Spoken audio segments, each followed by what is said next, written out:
வரதராஜன் வீட்டிலிருந்து விடைபெற்ற தரகர் காலம் தாமதிக்காமல் பேருந்தில் ஏறி பிரபாகரன் வீட்டை நோக்கி வந்தார்.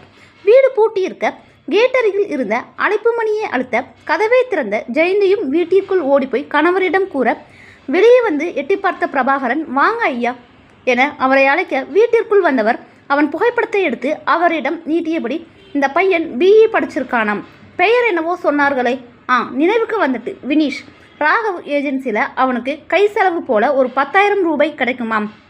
தற்சமயம் இந்த வேலையை தான் அவன் பார்த்துக்கிட்டு இருக்கானாம். அப்படியா?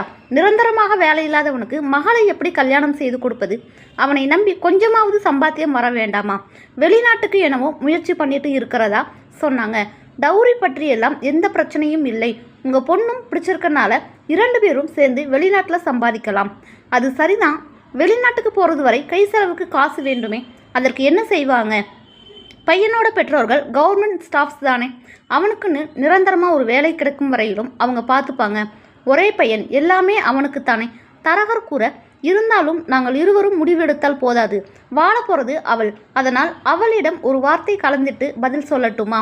தரகர் விடைபெற்று கொள்ள வினிஷுடைய புகைப்படத்தை பார்த்தபடி தன் மனைவியிடம், இந்தா ஜெயந்தி, நீயும் பார்த்துக்கோ, எப்படி இருக்கிறான், ஜோடி பொருத்தமாக இருக்கும் இல்லையா? சரி, அவள் வரட்டும், இந்த ஃபோட்டோவை பத்திரமா வச்சுக்க. என்ன நீங்கள் இன்னும் போகவில்லையா? அந்த தொலைக்காட்சி நிலையத்திலிருந்து வந்த ஒருவர் மூவரிடமும் வினவ, கிளம்பிட்டோம் சார். இன்னும் எத்தனை நாளைக்கு இந்த நிகழ்ச்சி நடைபெறும்? இன்னும் 4 ஜோடிகள் கிடைக்கும் வரையிலும் நடைபெறும். எப்போது என்று உறுதியாக சொல்ல முடியாது. அந்த நபர் கூறிவிட்டு போக மீண்டும் வினிஷ் திவ்யாவை நோக்கி வந்தான். திவ்யா, இது நம் இருவரின் வாழ்க்கை சம்பந்தப்பட்டது. தயவுசெய்து நான் சொல்வதை ஒரு நிமிடம் நீ காது கொடுத்து கேள். இப்போ உனக்கு என்னதான் பிரச்சனை? ஏன் நீ என்னை இப்படி பாடாய்படுத்துகிற? திவ்யா, நாம் கிளம்பிய பதிவு கல்யாணம் பண்ணலாம். எனக்கு இந்த பதிவு கல்யாணத்தில் எல்லாம் துளி அளவு நம்பிக்கை கிடையாது. அதனால் சொல்லும்படி நீ இதையே சாக்குப்போகாக வைத்து எல்லை மீறுவ.